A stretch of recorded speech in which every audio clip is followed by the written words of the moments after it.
Hello, everybody. Right, get your notepad ready, your pen. We're doing some work today. A bit of critical thinking. I've got grammar points for you to take note of. So what is fair and balanced? What do I mean by that? Basically, it's being able to present and consider multiple sides and viewpoints or arguments in an objective way. So multiple sides, being fair, balanced. If you have 3 points here, 3 advantages and 3 disadvantages. It could be an argument. It could be just different points, different sides, three viewpoints. That's neutral. That's also pro and against. There's so many ways, but fair and balanced is what we're looking for, because I believe that it is a valuable skill for facilitating informed decision making. Like, for example, if you're at work, you have a big issue to make. So it's something you have to make a decision, excuse me, and it's a critical decision you have to make. So you have to look at it from, the pro side and the con side, or multiple views. So when you're able to do that, then it gets your team to think and make a wise decision, because they know what are the critical issues we need to examine. Also, it facilitates critical thinking, and it creates transparency and trust. And also, when you're able to do that, you are demonstrating professionalism. Those are the advantages of learning how to present in a fair and balanced way. So this is also the opposite of presenting things in just one way, right? In one point of view. This is the opposite of that. It's the opposite of debate, okay? Right, so frameworks. What we're going to be learning today is a framework called pros and cons. You might have heard of this before, cause and effect, or compare and contrast. When we talk about compare and contrast, we're looking at compare things that are similar and contrasting the ideas that are different. But what we are focusing on today is pros and cons. This is our speaking framework. That means how you structure your thoughts. All right, so I'm going to give you the structure first. Okay, this is called pros and cons. So first, when you see an issue, you state the point first. So you introduce the point or the aspect of the issue, and then make sure you're clear and concise, and then you present the pros, one pro. So you present the positive side, advantages related to the point you have introduced. All right, that's our first thing. Then you present the con, the negative side, basically, or the drawback associated with that same point. Okay, meaning that when you present the pro, it could be 2-3 sentences, and then immediately after that, the con, the negative, 2 or 3 sentences.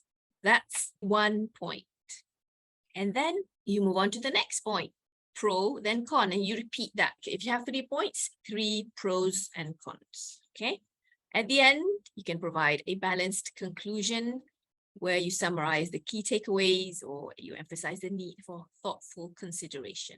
Now, moving on, let's say the issue is flexibility in working hours. So if you have pros, for example, you think of 3 things. Okay, pros of working and working hours. So you just brainstorm, all right, yay, improve work-life balance. That's probably the first thing that you're thinking about, for example.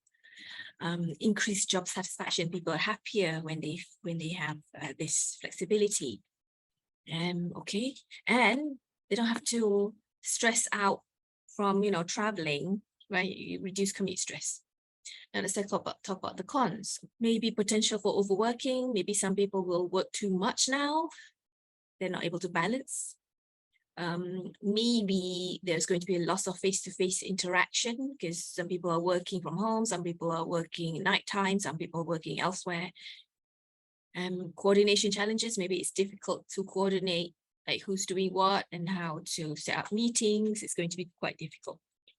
All right, so 3 pros, 3 cons, and I can go with the pro, improve work-life balance, and then I match it. However, potential for overworking. And like I say, increased job satisfaction, blah, blah, blah. However, loss of face-to-face interaction. And then reduced commute stress, yes. However, with that, it's hard to coordinate. So those are my ideas in my head. For example, 3 pros, 3 cons. Let me see how I can do it. at least writing my points down first. Yeah, these are my key points. Okay, so we'll put this on hold and we'll take a look at this, a demonstration of this afterwards, inshallah, if I remember. Right? Okay, now I want to talk about grammar and phrases that we can use. All right, so these are what we call qualifying statements. Basically, these are phrases that introduce your perspective and it shows subjectivity. So subjectivity means that it's just your opinion and you're open to anyone's opinion that might be different from yours and you're not 100% correct. So these show that it's just your perspective. 14 phrases here. So in my opinion, as far as I'm concerned, I think that, I feel that, I believe, as far as I know, as far as I'm aware, it's probably because, from my point of view or perspective, it seems or appears to me that, it seems like, or it seems, appears as though, or as if, it's possible that, it could be argued that. Right, so these are really great phrases that you can actually use while you're speaking, or if you're doing a Q&A session when you're not really sure and this is just your opinion. So when you say this, people know it's just your opinion. You could be right, you could be wrong, and you're open to other opinions, right? So this is what we call qualifying statements. Now you could also use hedge words and expressions. So these are really good ones as well. Sort of, kind of, a little, somewhat, more or less, a bit. Now be careful, of course, when you use these words, it might sound like you're not 100% sure all the time, because this can undermine your credibility. What I mean is, if you use too much of this, everything is sort of, kind of. If you do it too much, then you might not sound professional. So balance that, right? Balance that. Okay. Modal verbs. So these are grammar terms. So modal verbs are verbs like could, right? So this is less assertive than can or will. Might instead of must. May instead of will or can. Should instead of will. So for example, this approach could lead to better results, but it might require additional resources, for example. Could instead of, this approach will. So will is very, when you're very certain, when you're strong with your point of view. But it might, here's another one, it might instead of, but it will, you see, right? And then adverbs of certainty, possibly. For example, this solution could possibly address the issue. So again, could here is a modal verb, and then possibly I'm adding to that. Maybe, right? Maybe we should consider alternative options. Maybe is a good word as well. Perhaps or potentially. These are words and phrases you can use to show that you're open to other suggestions and you're going to give another balanced perspective. Okay. Now, just a quick exercise with answers. I'll give you the answers afterwards. Change these sentences to show uncertainty. Add modal verbs and other phrases. So, for example, she is coming to the event. Now, I'm certain. But what if I want to show that I'm not certain? She's coming to the event. I can add. What do you think? Just write in the chat. Instead of she is coming, I'll give you a clue. Okay, not a clue. I'll give you a suggested answer. She might be coming to the event, but I'm not sure if I want to add that phrase. Got it? All right. This is me being very sure he'll finish the project by tomorrow. I'm very sure. But now I want to show that maybe not. He could finish the project by tomorrow if everything goes well. I just want to add that. Okay. Here's me giving a recommendation. You should visit that museum. It's quite interesting. All right. I could use should. Still, I retain should, but I add consider here. You should consider visiting that museum. It's quite interesting. Adverbs of certainty. D. It will rain tomorrow, so bring an umbrella. It's probably going to rain tomorrow, so bring an umbrella just in case. The new restaurant in town is crowded on the weekends. The new restaurant in town is likely to be crowded on the weekends. We should meet for coffee next week. Perhaps we could meet for coffee sometime next week. Right. So these are options that you can use. It's just a way of practicing using modal verbs and adverbs of certainty. So obviously this shows uncertainty, right? So these are vocabulary that you can use when you want to present a balanced opinion. All right. Now, these are the next grammar points that I want to talk about is called subordinating conjunctions. So my grammar students, you might have heard of this before. This is for advanced learners as well. So basically, subordinating conjunctions are words and phrases that connect dependent clauses to independent clauses. So meaning two clauses connected.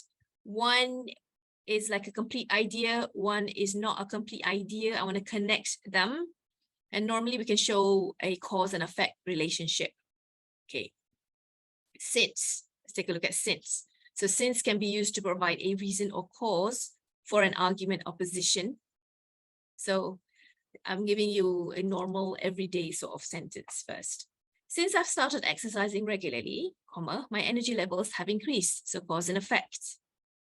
So let's take a look at using this at the workplace. Since customer satisfaction is our top priority, we should consider their feedback seriously. Okay. Here's because. Because can be used to introduce the cause or reason for a particular viewpoint, the cause or reason. So I couldn't attend the event because I had to work late. Fine. Because of the recent market trends, some argue that diversification is necessary. So this is the cause or reason. Okay. As can be used to show the reason behind an argument or position. So the reason behind an argument. As the temperature dropped, I put on a cardigan or a sweater. As the data suggests, there's a clear correlation between marketing efforts and sales. Okay. So since, because, and as, I would say you use them a lot, but I'm going to give you some more advanced words or subordinating conjunctions. Okay, here we go. We've got although and even though to introduce contrasting information. Even though I'm on a tight budget, I decided to treat myself to a dessert. Although some team members prefer plan A, others argue that plan B has its merits, right? Though is similar to although, introduces a contrasting element. He succeeded in repairing the car, though he had never fixed one before. So this is contrast, like, oh, he succeeded, but he's never done it before. Though the initial investment is high, the long-term benefits of this technology are substantial. Okay. Let's do number 6. While, you can use that to contrast two ideas. While the weather forecast predicted a sunny day, it started raining unexpectedly in the afternoon. So as you can see, all of these sentences using the subordinating conjunctions means that there are two ideas in there. So you're contrasting cause and effect, cause and effect. While the new software offers advanced features, it also requires additional training. Despite or in spite of, to introduce an unexpected contrast or opposition to a previous statement. Despite the market downturn, our company managed to increase its profitability. In spite of the heavy traffic, we arrived at the movie theater on time. So despite, in spite of. Whereas is another one. To draw a clear distinction between two contrasting ideas. Whereas my sister prefers tea, I prefer coffee in the morning.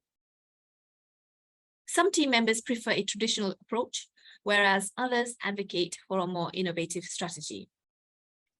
All right, so we've looked at 8, since, because, as, although, though, while, despite, and in spite of, whereas. Subordinating conjunctions you can use in speaking and writing. There are, of course, many others. Okay, these are just common ones, but I'm just going to add a few more without examples. You might be familiar with them and you might find them useful today. Due to, provided that, because of, unless, in order that, provided that, whether or not, whereas. Okay, I think I've added whereas already. So okay. And if you're wondering, what if I just want to use and, but? Yes, you can. Those are more simpler ones. Those are called coordinating conjunctions. For, and, nor, but, or, yet, and so. The ones that I just introduced were what we call subordinating conjunctions, where you introduce one complete idea with an incomplete idea.